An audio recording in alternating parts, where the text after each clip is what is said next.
Hello, this is Daniel Body Slamming with Daniel Vaillant, and this is your host, Daniel Vaillant.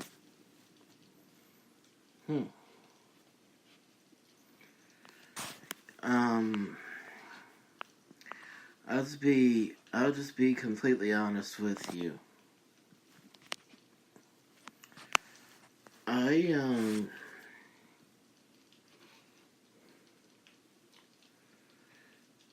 I don't really have a topic to talk about. I just wanted to let everybody know that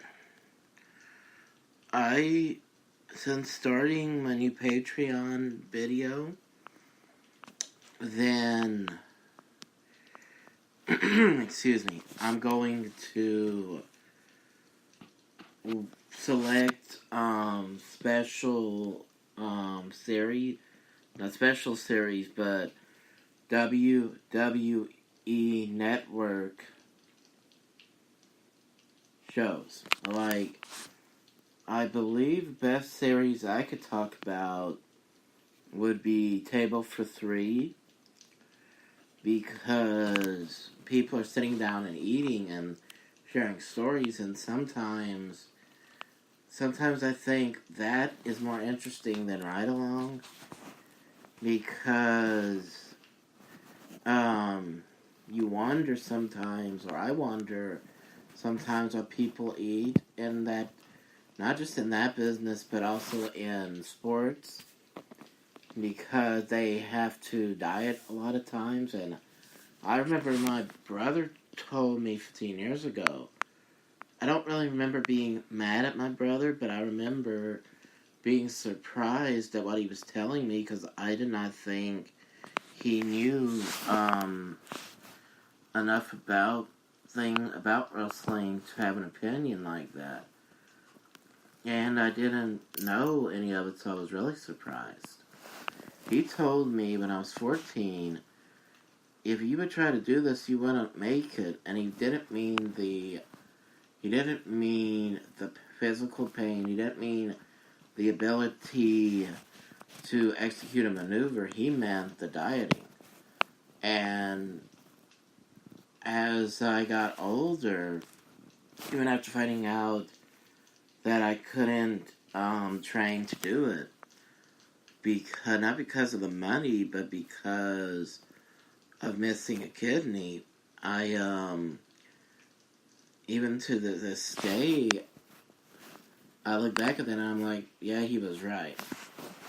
And so when I look at that, that's what makes a show like Table for Three interesting to me. And ordinarily I would do a watch along, but a watch along is usually for the archived programming. And I don't want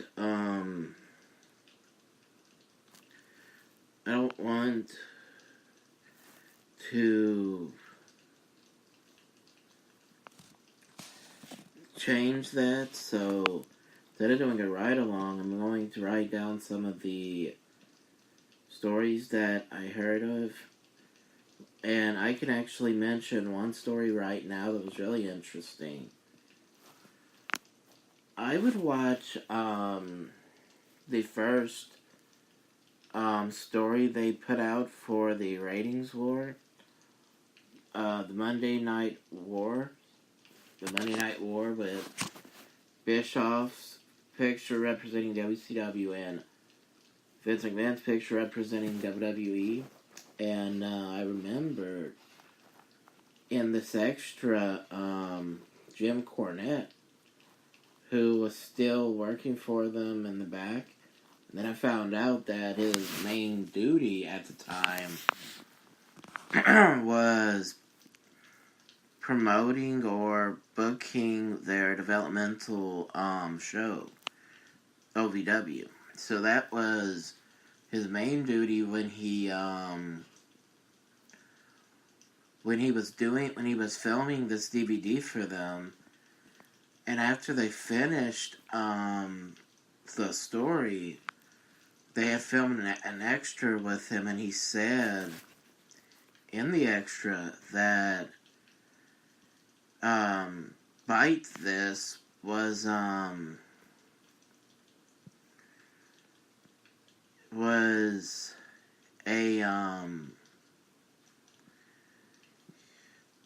at the time was not a video series, which it became later on for their website. Bite This was actually a feature on the website where you just write down what you think. And he said that because he wrote down his feelings as a fan, they were so what we call they're so inflammatory that the comments he made were so inflammatory that he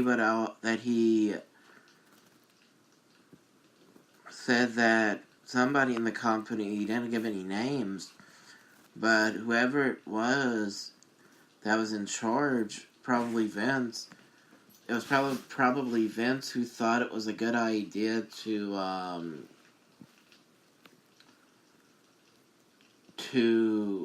have him go on TV and share his opinions because of how much heat it would cause, how much it would get the fans to talk about them. Because it wasn't just about, because he was not just critical of WCW, he was critical of ECW and the WWF. And that was a big deal at the time because they never liked mentioning other shows because Vince was always afraid to mention the other shows because he viewed them as competition. And somebody like a company like ECW would never even give them a mention, even if he would have not been afraid to, because in his mind they were too small for him to consider. But anyway, Cornette said in one of his opinions, and he said himself that in hindsight it wasn't long enough to be a segment because it was only 2 or 3 minutes, and a segment usually carries on for 5 or 7 minutes. But it was long enough to get people to want long enough to keep them watching to see if maybe there were some other parts of the show that were worth watching at the time. Because this was before they beat Nitro in the ratings again. And he said once or twice, you could sense that he had a problem with Eric Bischoff running things. And I had always wondered, what's his problem with Bischoff? Because his exact words, as I recall, is, you know why these guys, the NWO, are on TV? It's because of the producer, Eric Bischoff. You watch it, look for his name on the credits if you can get their pay-per-view for free. He's just being sarcastic because of how they just throw their money away, and giving away a pay-per-view for free would sound about right for the company. And I found out it had to be at least over a year ago. He pre-recorded a table for 3 special for the WWE Network with Eric Bischoff and Michael Hayes, and this was the first time they actually ever did anything together in a public forum. And he was talking about how they met, and he said after a few minutes that why he hated Bischoff was for the same reason that, actually I can't use an example, I'll just be flat out with it. He said he hated Bischoff because he thought Bischoff got him fired, and when Bischoff told him he was never in a position to get him fired, when he thought he got him fired, that's when he revealed that he would have liked to have been Bischoff's friend, and that really not only amazed me, it impressed me because of how he comes off. Cornette always comes off to be a very, I know from reading a book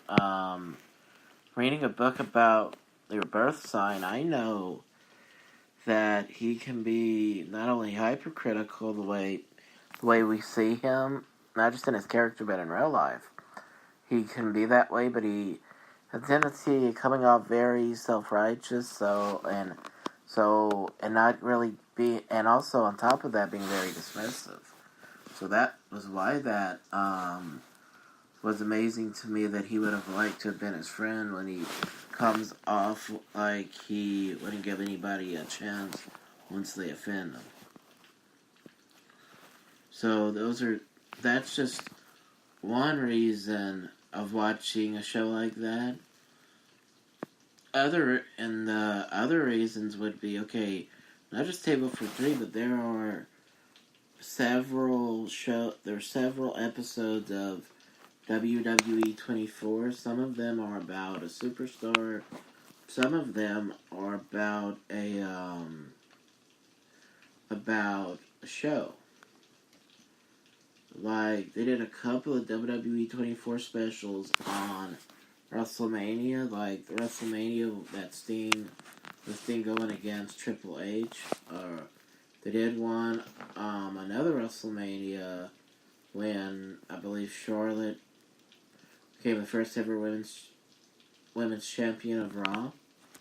I don't believe that was the same time that Sting went against Triple H. But anyway, they had a couple of 24 specials like that. They did do a WrestleMania special. The time that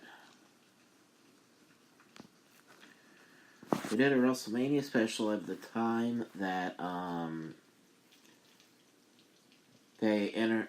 they inducted the Ultimate Warrior. And that was interesting. Because the night they inducted Ultimate Warrior, they also inducted Razor Ramon. Of course, Scott Hall. So, all that's interesting to see. So, they not only showed everything that happened, the clips from WrestleMania, they showed some clips of the Hall of Fame. And that was even more interesting. Because you got to see some of the emotion from some of the superstars when you saw Scott Hall give his acceptance speech. So all that is great to see, and I just thought I'd share it with y'all that I'm not really sure what to talk about on here, being that I brought my my Monday Night Ratings War series to the Patreon. So I don't exactly know what to talk about on here outside of that, and outside of the Raw and SmackDown live episode recaps and even the possible pay-per-view recaps every month. But that is something I would like to talk about.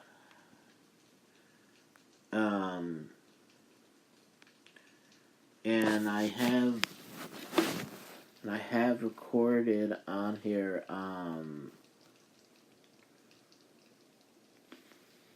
Ring of Honor from this Monday night. So that's another thing I would like to talk about.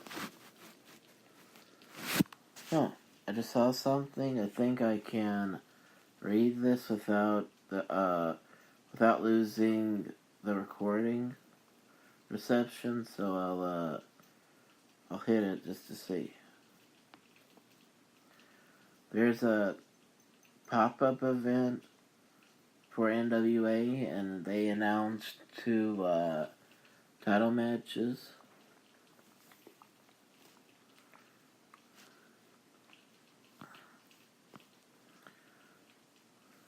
It's gonna be in Clarksville, Indiana, the same night that Nick Aldis defends the heavyweight title against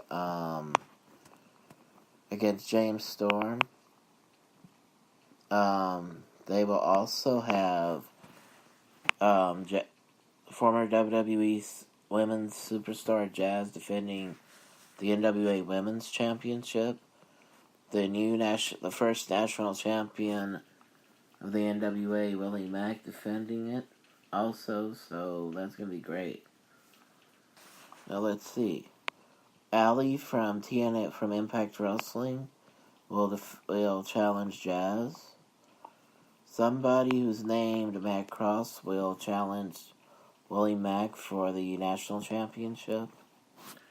So some interesting. So it looks like a great show so far.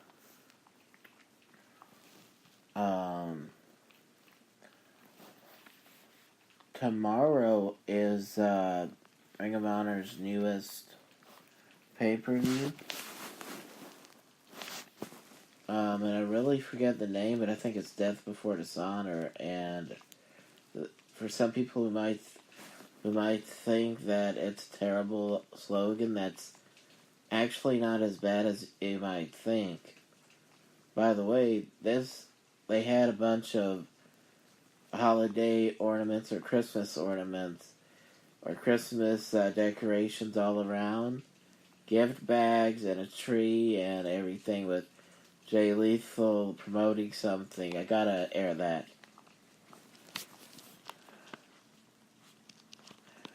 Of course, they have the Honor Israel slogan to start off the show.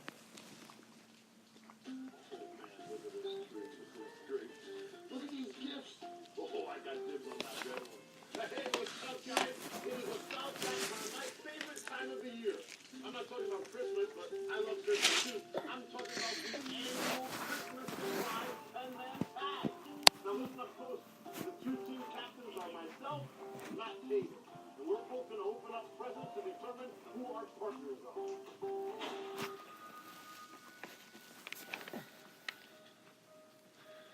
10-man Christmas surprise. I hate surprises!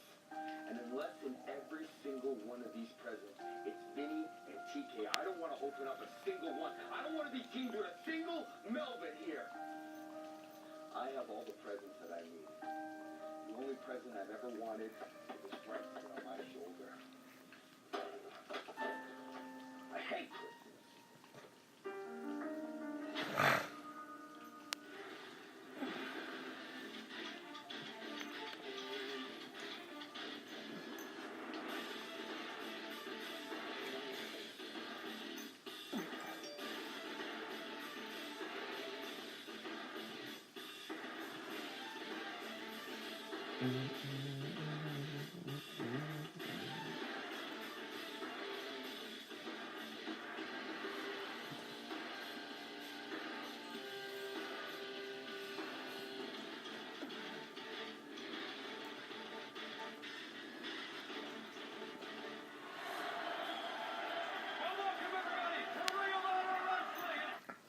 This episode was recorded in Pittsburgh, Pennsylvania.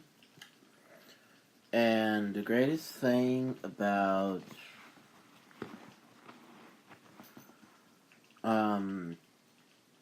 this about the using Spreaker is that you can pause if you need to.